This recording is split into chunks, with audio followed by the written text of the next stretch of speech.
పసిపిల్లవాడు నవ్వాడు.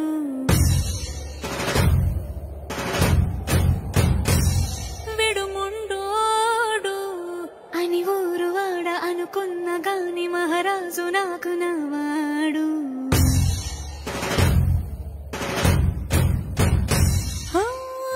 మాట పెడుసైనా మనసులో వెన్న రాయిలా ఉన్నవాడిలోన దేవుడెవరికి తెలుసును నాకన్నా.